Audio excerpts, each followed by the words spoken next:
You accept gravity completely without question, right? Like you just trust the electromagnetism that's keeping your phone alive right Oh, now. absolutely. It's just a given Right. You navigate your whole life assuming these invisible forces are absolutely real and that they're dictating your physical reality. because they are. Exactly. But there is another invisible psychological force that you are generating at this very second. And it might be shaping your trajectory just as literally as gravity. Which is a pretty wild concept to wrap your head around, honestly. It really is. So today, we are bringing you into a deep dive on a piece of source material that claims to map out exactly how that unseen force operates. We are looking at the original 1937 version of Napoleon Hill's Think and Grow Rich. Yeah, this is a massive one. Our mission today is to dissect the famous Andrew Carnegie formula for success.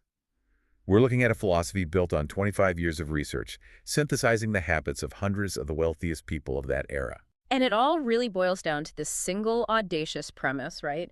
That all achievement begins with one deeply rooted idea. Yep.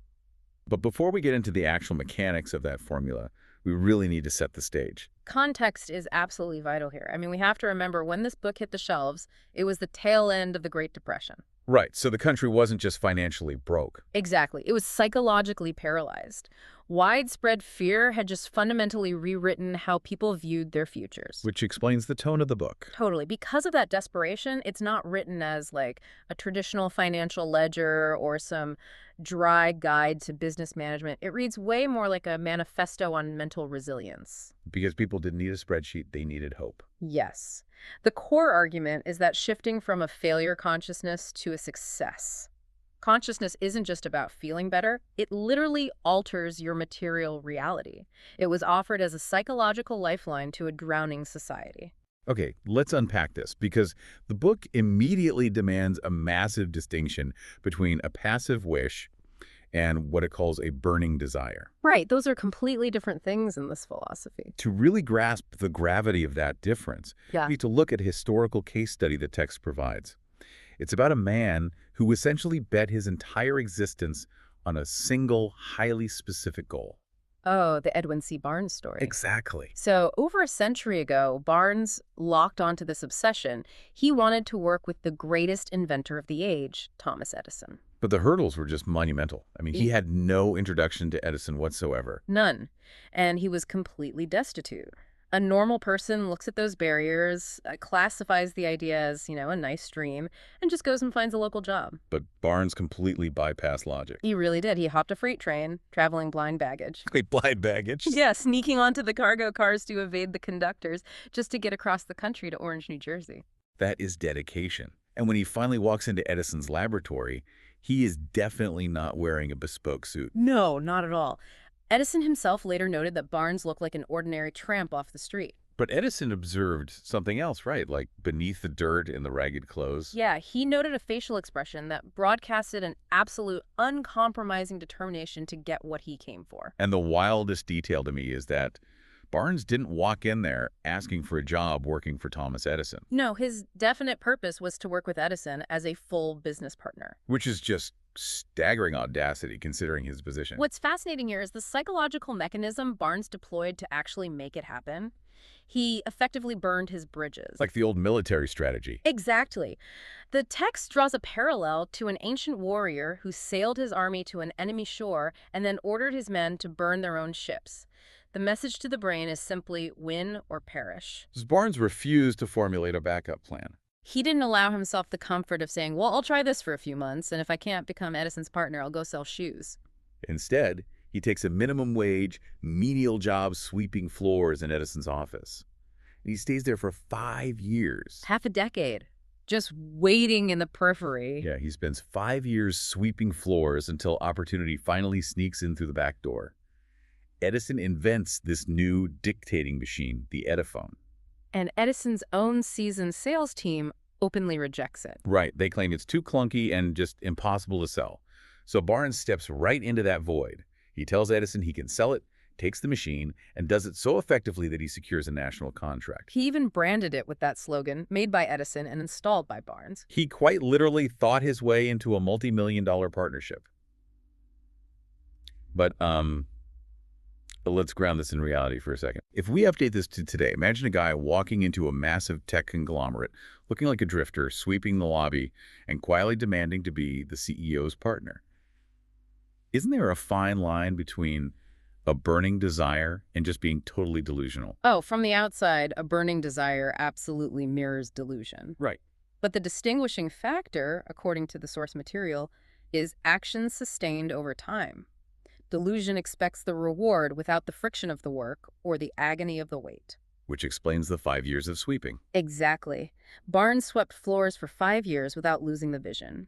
His desire wasn't some fleeting fantasy, it was the organizing principle of his entire existence. So every floor he swept was mathematically aligned with his definite purpose. Which made him the only person uniquely primed to strike when that Ediphone opportunity finally materialized. He endured the grind because the desire was crystal clear. But what happens when you do put in the physical labor, you pour your capital into a vision, you hit a massive wall, and the logical thing to do is quit. This is what the text highlights as the ultimate danger zone, giving up mere moments before the breakthrough. And there's a really famous story in the book about this, right? The R.U. Darby gold mine story. Yes. So during the gold rush, Darby's uncle catches the fever, travels west, stakes a claim, and actually strikes a vein of shining gold ore.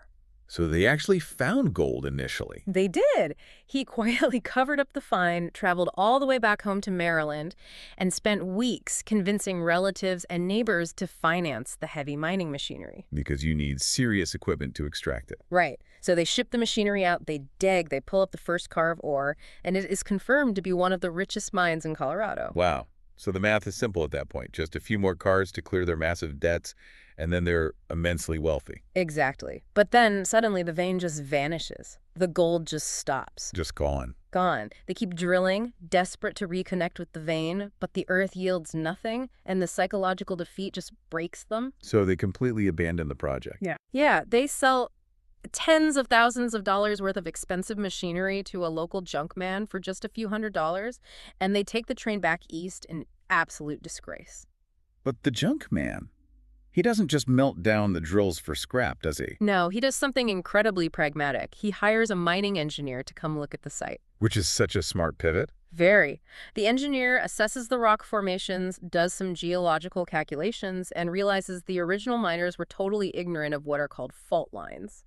And what did the engineer find? He calculates that the vein of gold is exactly 3 feet from where the Darbys had abandoned their drill. 3 feet. That is brutal. Just 3 feet. And that calculation was flawless. Right. The junk man pulled millions of dollars out of that supposedly dead mine. The psychological aftermath for Darby must have been profound. Oh, it was. But he eventually paid back every dime he borrowed. He used that crushing, monumental failure as the raw fuel for his future. Because he pivoted into the life insurance business. Right. Yes, and became one of the rare few agents selling over $1 million annually. His psychological edge was simple. Whenever a prospect said no to him, he visualized that 3-foot gap of dirt separating him from the gold. So he just categorically refused to accept no as a final answer. Exactly. But the text traces Darby's resilience not just to the mine, but back to this vivid childhood memory. Oh, right. The story with the uncle and the sharecropper's daughter. Yeah, so Darby was watching his uncle, who was a man notorious for a fierce, violent temper working on their farm. And this little girl, the daughter of a sharecropper, walks into the mill and quietly demands the 50 cents her mother is owed. And the uncle screams at her to leave. He does. She replies, "Yes, sir," but her feet remain planted. So the uncle just loses his mind, grabs a heavy wooden barrel stave, and marches toward her with genuine menace. In that terrifying, highly volatile moment, this child takes a step forward, right? Yeah, she locks eyes with this furious, towering adult and screams at the top of her lungs, "My mammy's gotta have that 50 cents!" That is an incredible visual. And the uncle's rage simply evaporates. He drops the wood, reaches into his pocket, hands over the money, and then just stares out the window in absolute shock. He's trying to process how he was just completely dismantled by a child. It's a little girl completely breaking the will of a furious adult through sheer force of mind. It perfectly encapsulates the raw, unpolished power of what Hill calls definiteness of purpose. She lacked size, money, leverage, societal power. Her only weapon was an absolute refusal to accept defeat. Because defeat is a trickster. Right. The text posits that defeat loves to trip people up right when success is within a few inches. Her definiteness of purpose just overwhelmed his default aggression. Okay, looking back at the gold mine story, though, I see a glaring paradox here. What's that? Well, Darby failed because he blindly drilled without specialized knowledge until his spirit broke. But the junk man succeeded because he stopped, admitted his ignorance, and hired an expert. So if the lesson here is to never quit, how do you actually know if you are 3 feet from gold, or if you're just stubbornly drilling into an empty mountain? Does persistence fundamentally require outside expertise? That paradox is sort of the ultimate tightrope walk of this entire philosophy.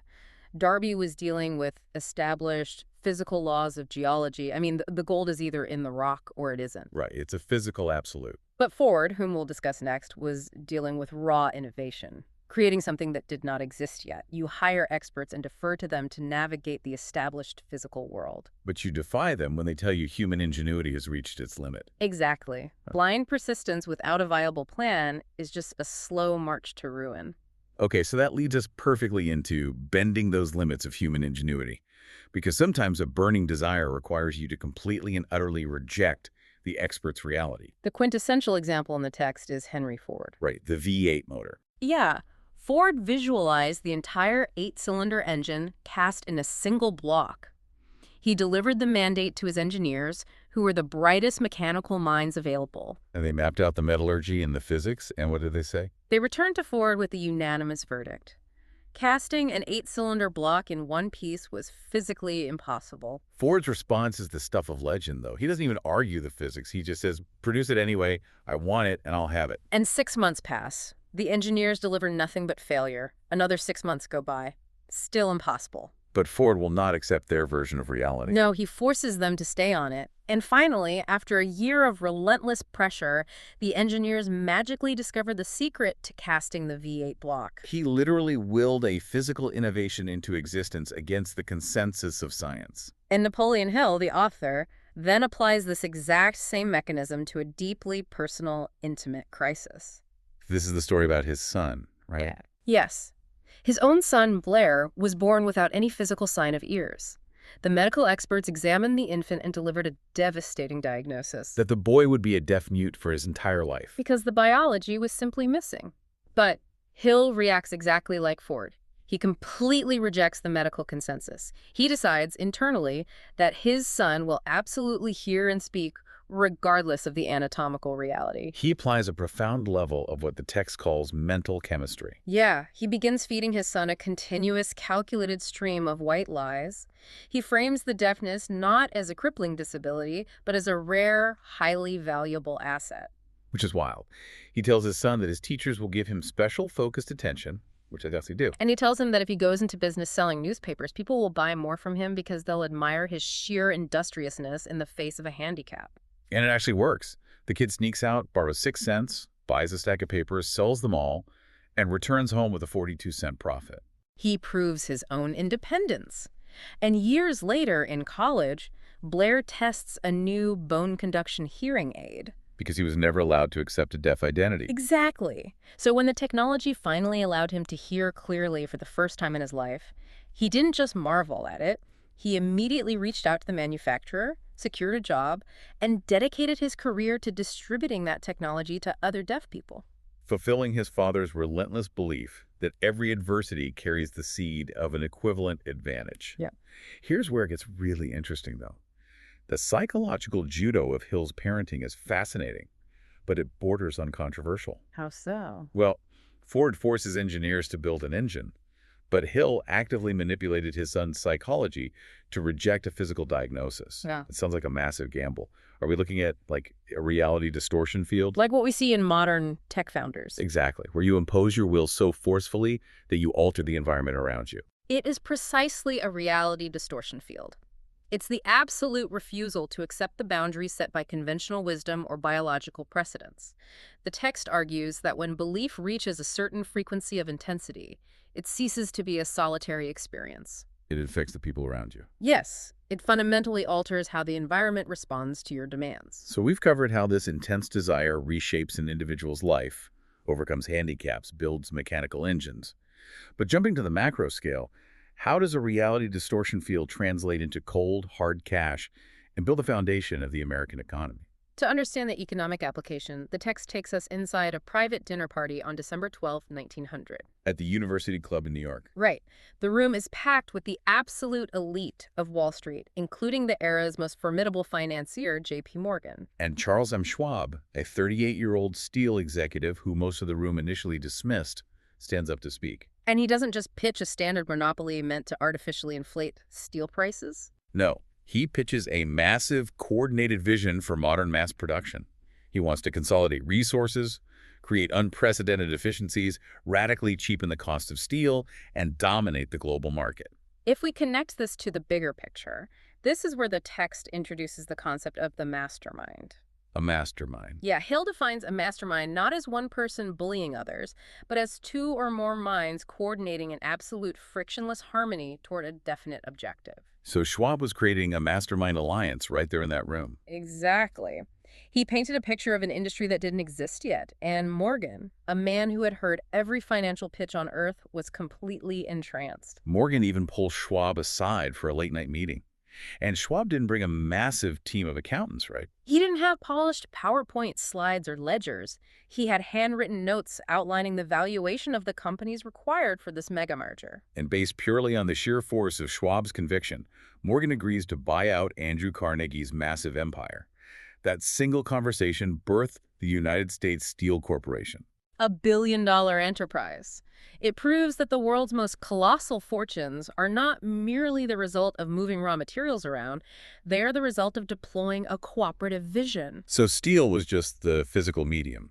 Yes, the actual currency that bought J.P. Morgan's cooperation was Schwab's absolute belief. The text highlights something fascinating, though. It specifically notes that Schwab's speech was ungrammatical and homely. It wasn't a polished, technically perfect presentation at all.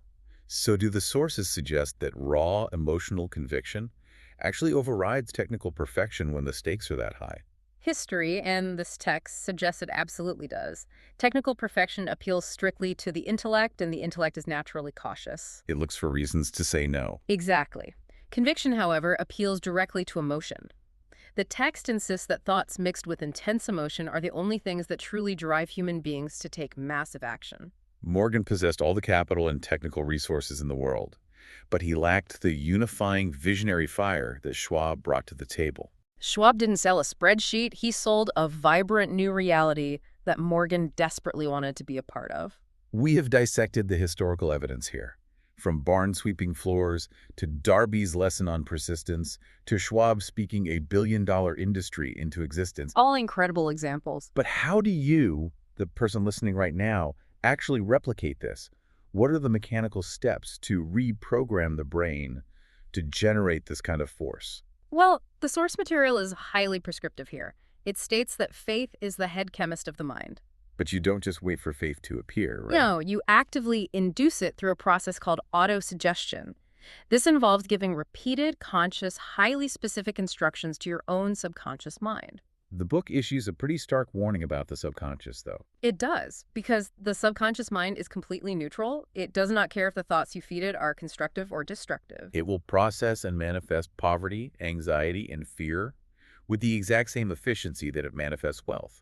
Exactly. The text uses a chilling example of a bank official who embezzled funds, got caught, and essentially committed mental suicide. By lying in bed and endlessly repeating, "This will kill me, this will kill me," until his body actually shut down and he died. It is a profound warning about the indiscriminate nature of the subconscious. So how do you ensure you are commanding it constructively? The author lays out 6 definite steps. First, fix in your mind the exact, precise amount of money you desire. Not a vague wish to be rich, but a concrete number. Get specific. Second, determine exactly what you intend to give in return because the universe does not offer something for nothing. Third, establish a definite date when you will possess it. Okay, a timeline. Fourth, create a specific plan and begin executing it immediately, regardless of whether you feel fully prepared. Fifth, write all of this down in a clear, concise statement. And sixth, which really seems to be the engine of the entire process, read that written statement aloud twice daily, once before you go to sleep and once right when you wake up. And as you read it, you must see, feel, and believe yourself already in possession of that money. Exactly. So what does this all mean? Modern interpretation might brush this off as just, faking it till you make it. I have to push back on step 6. Go for it. If you are sitting in a cramped apartment, staring at an empty bank account, and you try to see and feel yourself holding $1 million, your brain is going to immediately reject that as a total lie. It will feel ridiculous. Right. So how do you actually deceive your own subconscious without feeling completely foolish? That is the most common point of failure. The text clarifies that this isn't about magical thinking, it is a mechanism for self-directed neuroplasticity. Okay. If you just recite the words mechanically, your logical brain will absolutely reject them. You have to bridge that gap using emotion. Emotion is the key. Think about how a moment of sheer terror or trauma imprints a memory instantly and permanently, whereas